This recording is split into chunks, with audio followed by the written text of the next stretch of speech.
husband found me missing after a girls' trip. When I returned, he said we're done. I never thought I'd be the kind of person who would sit down and write something like this on the internet, but here I am. And before anything else, I'm not here for sympathy. I'm not here to justify what I did. I just need to get this out. A few weeks ago, I told my husband I was going on a girls' trip, a simple weekend getaway with my two closest friends from university, even though he didn't approve of it. But there was no girls' trip, not really. My friends were actually traveling, yes, but I wasn't with them. I lied. I told them I couldn't make it because of him. Meanwhile, I packed a bag and went to meet someone I had no business meeting, someone I'd been speaking to for months behind my husband's back. And my husband found out, and now he has walked out on our marriage. And I honestly do not know what to do. I had always blamed Tyler for everything. A month ago, if you asked me why I thought meeting someone else was right, I would have told you how Tyler wasn't a good husband and how he made me feel lonely. Tyler had always been very hardworking, right from the start. He did any kind of work, so long it was legal, just to support himself financially, and eventually us. He worked throughout the university just to pay his student loans and other debts. His hardworking self had attracted me at first, coupled with the fact that he was quite brilliant and easy to talk to. We started dating in school and we got married right after school. I didn't want to work. I wanted to become a housewife mainly because I had always liked the idea. My mom worked throughout our lives and was never available for us. I didn't want that for our kids, so I just wanted to stay home, and it was really exciting at first. Marriage and raising kids. It was great, until it just wasn't, and to be honest, it wasn't Tyler's fault that I felt the way I felt, and I really should have told him instead of sharing it with a total stranger. We started our family almost immediately after marriage. I got pregnant within the first month of being married, and it was great. We were both happy. But my first pregnancy was difficult. I had a high-risk pregnancy due to my diabetes, and I spent more time in the hospital than I did at home. But Tyler was there. Even when he was busy with work, he still ensured that I knew he was available for me anytime. It was really bittersweet.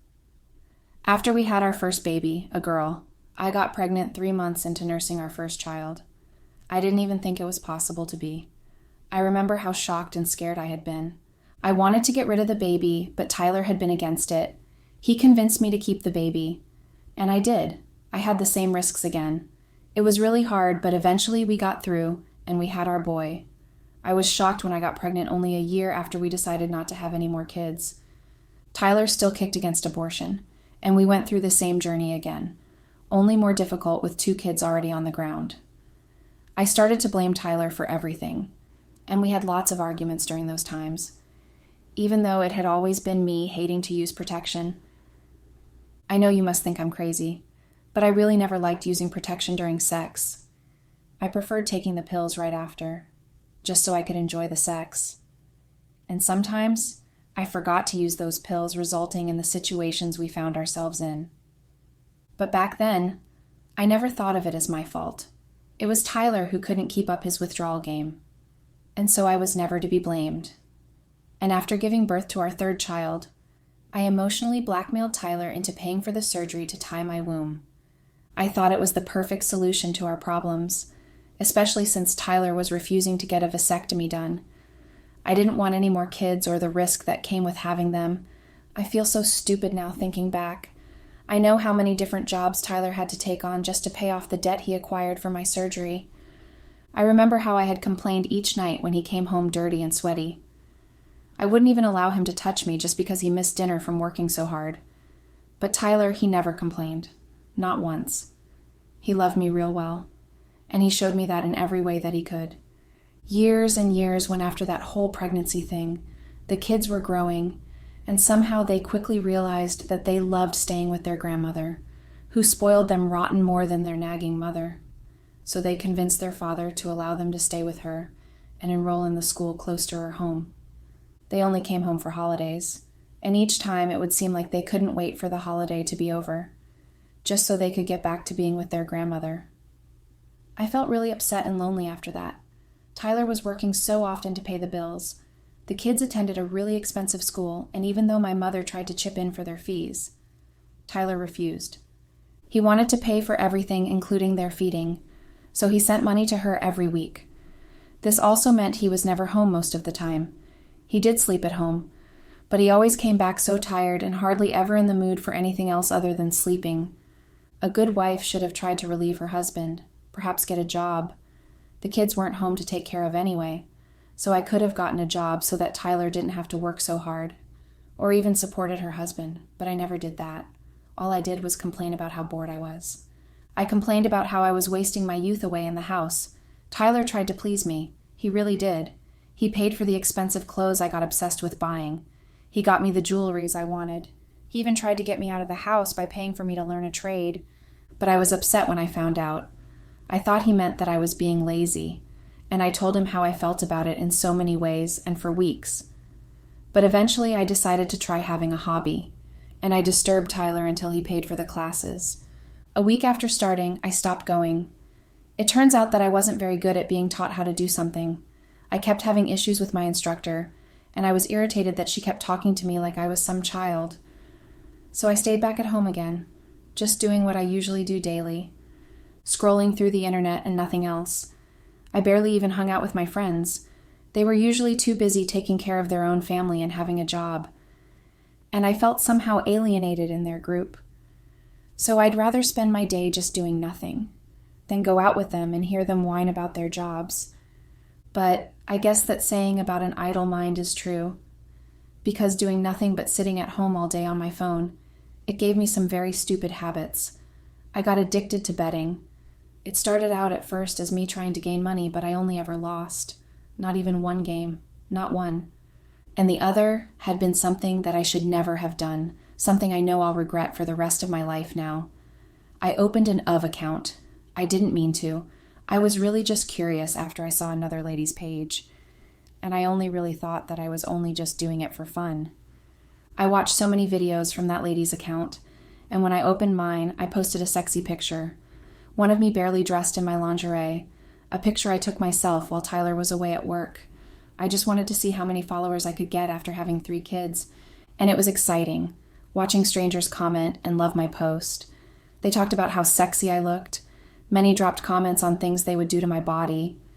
Dirty, silly comments, things that shouldn't excite me, things that should have made me feel disgusted. But I wasn't. I felt even more empowered to post more pictures. And little by little, as the time went on, I posted even more. Each one more naked than the last, teasing pictures, hints of things that they could never have. I bought different types of crazy outfits, each one as requested by my subscribers. And when I started getting paid too, it encouraged me even further.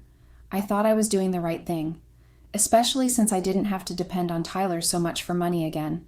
Although whenever he gave it to me, I still collected it. I was greedy and selfish, I know.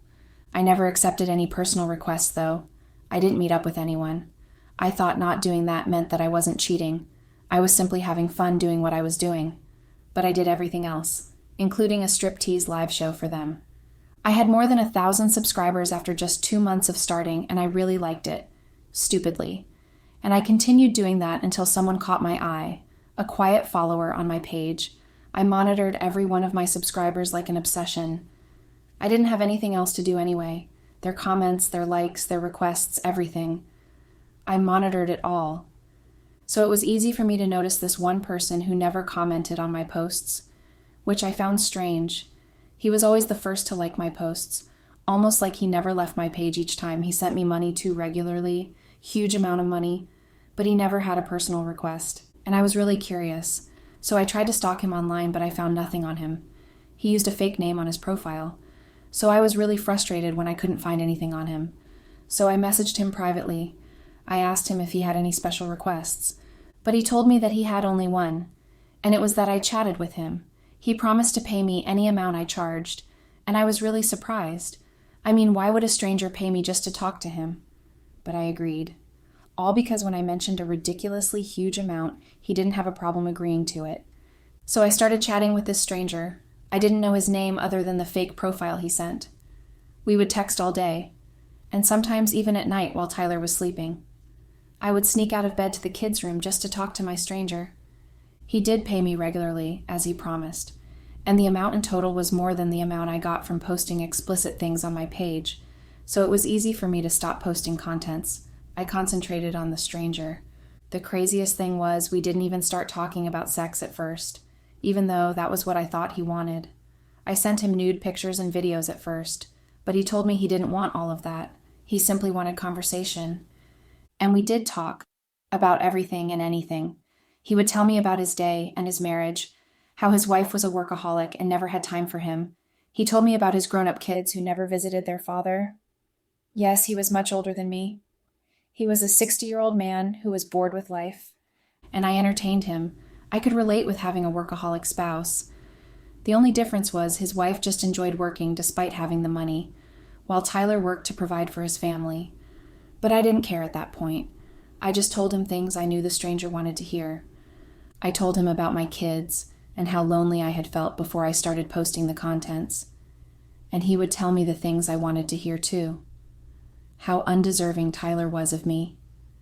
How he wished he had met me earlier, and how right he could treat me. I found myself getting deeper and deeper into the mess I was creating with a perfect stranger. I didn't even know what he looked like while we spoke, but he obviously knew what I looked like from all the pictures and videos. Because even though he told me he just wanted conversation, I still sent him pictures and videos of myself. We both agreed eventually that I stopped posting contents on my page, but I still loved taking those sexy pictures, and I couldn't exactly send them anywhere else but to him. He loved them. He would tell me how badly he wished to see me, just so he could have access to me in person. Eventually, we moved past chatting privately on the page to getting each other's numbers. I had suggested it, and he agreed to it. It was only then I knew what he looked like, and his real name too. When we first made a video call, I knew that he had lied about his age. He looked much older than 60, but I didn't care. I didn't care that he was disabled too, on a wheelchair from an accident many years ago apparently, and I didn't care that he looked very ugly. All I was after were the feelings I got from speaking to him. I felt like I wasn't lonely anymore, because he made me feel alive like I hadn't been in many years. And sexy too, so much so that we tried to arrange a meeting, but it was almost impossible. Not just because of Tyler, but the kids. They were around for their holiday that period. No. And that meant that I couldn't make those videos anymore or chat with him as often as I would have liked. What made it worse was that Tyler suddenly took some time off work. 2 whole months. He said that he wanted us to spend time together. He apparently knew that his work had taken most of our time, and he wanted us to be a happy family again. So the kids and Tyler, with them around, it was difficult to even chat with him. And he was pissed, I could tell. Not just through the chats, but because he stopped sending me money regularly. And I became really desperate. I never saved any of the money he gave me. I spent them on buying things that made me look really good, ranging from skincare creams to spa treatments and expensive skincare routines. And there was also my betting addiction, even though I never won any games. So I had no money left each time until he sent another, and him refused to send more money, claiming that I was breaking the rules by not chatting with him. It left me totally broke and relying on Tyler for money, which I hated. And what I thought was the most frustrating of all was having to spend time with my family. Pretending to be a satisfied wife and happy mother. I thought of it as being so difficult. If I had known, I would have enjoyed that moment very much. If I knew it could be my last time with them like that. But all I wanted to do was just spend time away from them. And my opportunity finally came. My friends from university. The ones who we hung out every time back then. We even nicknamed ourselves the Three Musketeers because of how often we were together. But then, after school, they both moved away and we sort of lost contact. So I was really surprised when one of them reached out to me. She invited me on a girls' trip. She said it was her birthday, and she wanted to just spend time with her girls away from home and family. It was a good opportunity to relax with my friends and catch up, but I refused to go. They were rich girls now married to wealthy people, and I was still the same old struggling me, and without the old man's money, I couldn't even pretend to be rich. So I lied to them that Tyler was quite sick, and I couldn't leave him alone with the kids. But then again, I got a stupid idea. It was the perfect time for me and him to meet. So I texted him and arranged for us to meet, and he was quite happy. He booked me a place ticket to come over. And he still sent me a huge amount of money to get myself nice things. I was even happy and excited. I lied to Tyler that I was going on a trip with my friends. Tyler wasn't happy about it at all. He refused to allow me to go. He didn't have the money to pay for such an expensive trip, even after I told him that my friends were sponsoring everything, and we had huge fights about it. One where I stupidly told him how incapable and insensitive he was as a husband. I said so many things that night that I now regret so much. I should have stayed back and begged, or even tried to take back my words.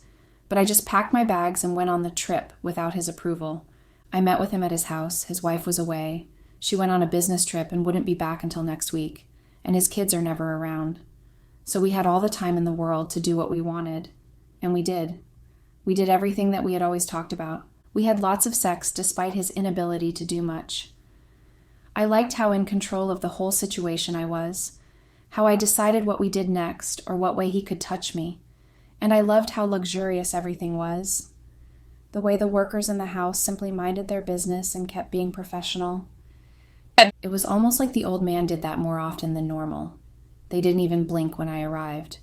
It was almost like they were used to it. It was something I found odd but still ignored, because I liked how servants were at my beck and call. I went on shopping sprees with a driver and an amazing car at every stop. I loved it so much that instead of spending the weekend I told Tyler I was spending away from home, I ended up spending 5 days there, and maybe even spent more. If his wife hadn't arrived suddenly at their house and I had to escape through the back door just to get away. But I didn't get as lucky as I would have thought. Because the servants, the same one that I thought didn't care about what I did, were the ones who reported me to her. And she got me arrested. She lied to the police that I was trespassing. And I tried to tell the police that I was invited over, but I had no alibi. He wouldn't even defend me. He pretended like he didn't even know I existed. He was just clinging to his wife like she was his lifeline, the same one he always spoke ill about to me. I was really upset and frustrated. I spent a whole day locked up in the cell until I was bailed anonymously by him. The same person he sent to bail me told me that he said he wanted me to go to a hotel, the one he reserved for me, but I refused. I just wanted to go home at that point. I felt really insulted. I thought to myself that if I had never come, I wouldn't have faced all the embarrassing situations that I did. So he paid for my flight back home, and it was only then that I turned on my phone. I had turned it off during the trip. I didn't want to have to deal with Tyler. I didn't want to have to lie about where I was or anything else. But when I turned on my phone, I had no single text from Tyler. None at all. Not even a voicemail. It was strange, because Tyler never let us go on with a fight for longer than a day, but a whole week had passed and yet nothing. I did get a very scary text, though. It was from the man's wife. If you think you're the only one I've had to fend off him, think again. But don't worry, I will find you soon enough and make sure you pay for it. I was very scared reading that, but I tried to ignore it. I even deleted the message and then blocked the man on my phone. I thought if I deleted everything about him, it would go away, that I could easily get back to my old life without any regrets. But I was so wrong, because I got home to nothing. There was Tyler or the kids, and at first I thought that he might have taken them out as he often did. I knew the kids were still on holiday, and Tyler's 2 months leave wasn't over, but everything felt really odd. The house felt really empty, and it only dawned on me when I tried to change my clothes and found only my clothes in our wardrobe. I panicked and ran to the kids' room and found all their stuff gone too. I frantically called Tyler over and over again, but he wouldn't pick them or return the calls. I tried reaching my mom, but she wouldn't pick up either. After several hours of trying to reach Tyler, he finally picked his call. His voice was sounding so cold and distant. I told him that I was home, and that I was sorry I left the way I did. I told him that I missed him and the kids and would explain everything when they came back. But Tyler, he just laughed bitterly on the phone. "We're done, Amira. The moment you walked out on our family to go be with your lover, we were done." I was so shocked when he said that, but I still tried to deny it. I believed he had no evidence. I told him that I really went on the trip with my friends, but the next thing he said shocked me. "I called your friends. After the weekend you lied about spending. I couldn't reach you, and I somehow found your friends. But they told me about how sick I was, and how you stayed back to take care of me. I'm many things, but never a fool, you whore." And after that, he just hung up. and he didn't pick my other calls afterwards. He in fact blocked me after that call, and I was so distressed I cried for hours. I couldn't believe that Tyler knew, and that he left me. I felt so stupid.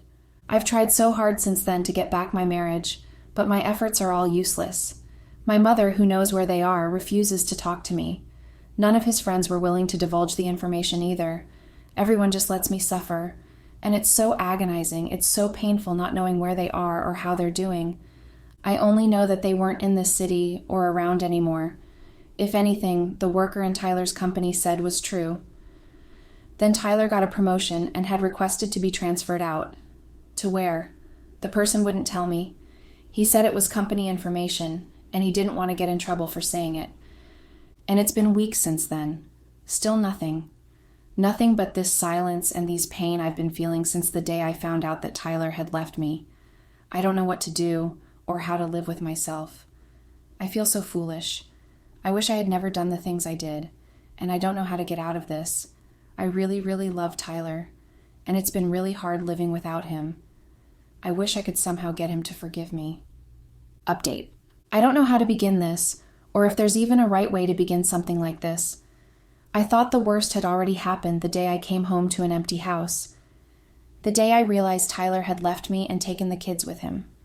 But I was wrong. I didn't know that rock bottom had levels. I didn't know you could fall deeper and deeper even after you think the ground is already beneath you. I thought the pain I felt in those first few days was the peak of suffering. I didn't realize that there was still so much more waiting for me, so much humiliation, so much shame, so much loneliness, so much consequence. I found out later, much later, that Tyler didn't just figure things out on his own. The old man's wife had contacted him. She was the one who exposed everything, every last thing. When I say everything, I mean the parts of my life I thought were buried, deleted, erased forever. All the things I thought I'd hidden, even the things I lied to myself about. She must have called Tyler right after finding out who he is to me. She told him everything. Who I was, where her husband met me, what I had been doing, how long it had been going on. She told him details I didn't even know she had. I guess her husband must have kept things. Screenshots, videos, chats, recordings even, because she sent all of them to Tyler. Every single thing, things I didn't even remember doing, things I wished I never did, things I thought I deleted. She sent him the entire of account too. The link, the screenshots of my posts, the comments, the outfits, the messages, the subscription lists. She even screen recorded the live shows I had done. She sent those too. Everything. Every part of me that I had stupidly offered to strangers on the internet, she delivered to Tyler like a package wrapped in shame. I didn't even know this had happened until a month after Tyler left. I only found out the full truth when the internet exploded. Because Tyler posted everything. And when I say everything, I mean everything. He posted the pictures, he posted the videos, he posted the screenshots of my conversations with that old man. He posted the proof that I had lied about the girls' trip. He posted a part of my of page. He posted the messages the old man's wife sent him. He posted my nudes. He posted my voice notes. He posted all the evidence she had given him. My entire life, everything I had done behind closed doors was suddenly out there. Out in the open, for anyone to see, for anyone to judge, for anyone to mock, for anyone to share. And they did. People screenshot it, people reposted it. They made threads about me on forums. They turned me into a warning, a lesson. They turned me into a joke, and it was horrible, receiving that kind of negative attention from the public. I cannot even step out of the house for fear of being insulted or pointed at. My life has been a living hell since that post, and it just kept getting worse each day that passed by. I've had people walk up to me and ask if I was the same person in the videos. I've had people laugh at me and point fingers. The worst one had been when an agent walked up to me and tried to recruit me for a film, a pornographic movie. And the worst part, I cannot even feel insulted because I caused it all. I've cried, I've screamed, I've begged for the world to swallow me whole. I've begged for everything to just end. But it didn't. The humiliation just kept spreading. My mother saw it. My friends too saw it. People from my past saw it. People I hadn't spoken to in years saw it. I didn't hear from my mother for days after it blew up. But when she finally called, she didn't cry, she didn't shout, She didn't even sound angry. She just said, "Amira, you disgraced yourself. You disgraced me. You disgraced everyone who ever loved you." Then she hung up. And she hasn't spoken to me since then. My friends blocked me from everywhere. The same girls I had known for over a decade. They didn't call to shout at me. They didn't call to ask what happened. They didn't call to say they were disappointed. They just disappeared. Just like that, I became alone, truly alone, isolated in a way I had never experienced, in a way I had never imagined human beings could experience. Everywhere I turned, there was judgment. Everywhere I looked, there were whispers. Even when I stayed inside doing nothing, I felt watched. I felt examined. I felt hated. And then the divorce papers came. Tyler didn't call. He didn't text. He didn't even attach a note. It arrived in an envelope delivered by a courier who didn't even meet my eyes. He probably knew me too from the trending information. I had to sit down when I realized what it was. My hands were trembling so badly I couldn't even open it properly. Petition for dissolution of marriage. Just like that. All the years we spent together, every fight, every laughter, every moment of joy, every sacrifice, every night we spent dreaming of a future together. Reduced to a few sheets of paper. He wanted full custody of the kids. He wanted no contact. He wanted nothing to do with me ever again. Reading that burned worse than any insult the internet could ever throw at me. But what hurt the most wasn't even the divorce itself. It was the address listed on the papers. A new city, a new home, a new life, without me. He had really left. He had really started over. He had really removed me from his world entirely. And I had no idea where my children were, no idea what they were doing, no idea what they had been told about me. I cried for hours holding those papers. I couldn't move or even think. The silence of the house felt like it was crawling over my skin. And then, as if the humiliation and heartbreak were not enough, another came in. The rent. Tyler had always paid it. I had never handled bills before. I didn't even know when the rent was due. I didn't know how much the rent was. I didn't know anything. And suddenly, it was my problem. I tried. God knows I tried my hardest. I sold some of my belongings. I sold the clothes Tyler bought me. I sold the jewelry. I sold the expensive things I had bought with the old man's money. The stupid creams, the outfits, the shoes. But it wasn't enough. I scraped together everything I could just to keep that house, just to keep the one place that still had their memories, just to sleep in the room where Tyler used to hold me, just to breathe in a space that still felt like my kids were there. I stayed there because leaving felt like accepting that everything was truly gone. But you can't fight reality forever, because I was only able to keep the house for just 1 month. Only a month, and I went completely broke. And barely 2 weeks ago, the landlord gave me a final notice. 5 days ago, he came back with men. And then 3 days ago, they threw my things outside. Now I'm staying in a very small room someone rented out to me temporarily. It's barely big enough to lie down properly. There's no space for my things. I sleep on a thin mattress on the floor. I use a bucket for a table. The room smells like mold no matter how much I clean it. Sometimes I sit in the darkness and imagine Tyler somewhere else. Maybe smiling, maybe healing, maybe rebuilding. I imagine him being happy with the kids. I imagine him waking up in a clean home with sunlight on the curtains. I imagine him finally resting after years of taking care of us, especially not having to spend on a wife who just took without giving anything in return. And then I imagine him with someone else, someone who deserves him, someone who won't destroy him, someone who won't ever cheat, someone who won't ever lie, someone who won't ever take him for granted, someone who won't ever hurt him the way I did. I don't know which thought hurts more. Every day I wake up and I try not to cry. Some days I fail. Some days the grief is too loud. Some days the shame is too heavy. Some days the silence is too sharp.